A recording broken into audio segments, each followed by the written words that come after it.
जय साथियों, फिर से आप सभी का स्वागत है हिंदी की इस मजेदार से सेशन में। जैसे कि आप लोगों को मैं करा रहा हूं कि किसी की भी प्रसिद्ध रचनाओं की बात करें, जिसमें गोस्वामी तुलसीदास की बात करें, सूरदास की बात करें, नंददास की बात करें, उसके साथ साथ आपके माखनलाल चतुर्वेदी की बात कर ले, महादेवी वर्मा की बात कर ले, दिनकर जी की बात कर ले, मैथिली शरण गुप्त जी की बात कर ले, तो उनकी प्रसिद्ध रचनाओं के बारे में आपसे क्वेश्चंस पूछे जाते हैं। तो इसी कड़ी में आज हम लोग पढ़ेंगे गोस्वामी तुलसीदास की महत्वपूर्ण रचनाएं।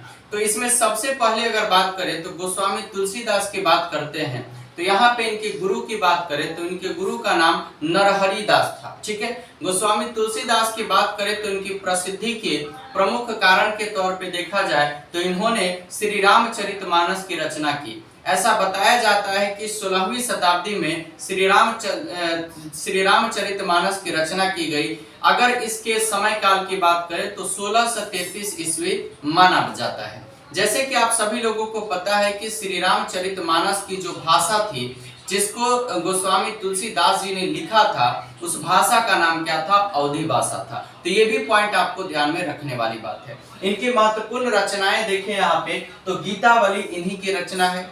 इनका नाम क्या है? गोस्वामी तुलसीदास जी। फिर कवितावली भी इन्हीं की रचना है। फिर दोहावली इन्हीं की रचना है। कृष्ण गीतावली इन्हीं की रचना है। तो याद हो गया? याद कीजिए फिर से।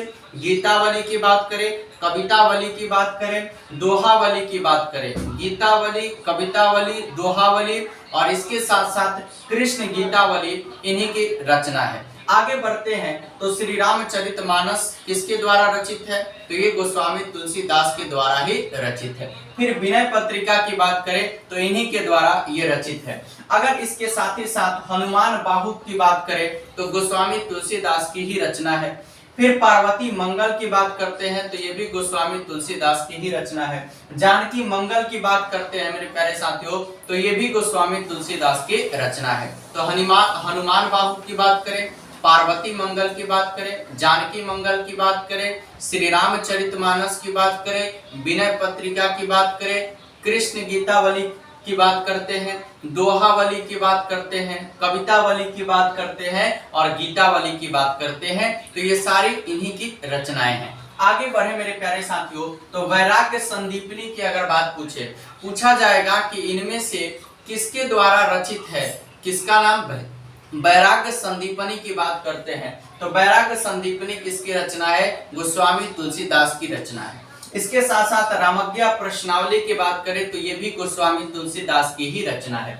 इसके साथ साथ रामलला नहछु की बात करें, रामलला नहछु की बात करें तो ये भी गोस्वामी तुलसीदास की रचना है। बैरवे रामायण की बात करते हैं, बरवै रामायण की बात करते हैं तो ये भी गोस्वामी तुलसीदास की रचना है। तो वैराग्य संदीपनी, श्री रामचरितमानस, विनय पत्रिका, फिर उसके बाद रामलला नहछु की बात करें, रामज्ञा प्रश्नावली की बात करें, तो ये सारी जो रचनाएं हैं आपके एग्जाम में हमेशा हमेशा पूछी जाती है। तो आप लोग अगर इस वीडियो को देख लेते हैं तो मुझे लगता है कि आपको तुलसीदास से रिलेटेड रचनाओं में कहीं भी प्रॉब्लम होने वाली नहीं है। तो आप सभी साथियों का इस सेशन में जुड़ने के लिए बहुत बहुत धन्यवाद। Thank you so much. जय हिंद साथियों।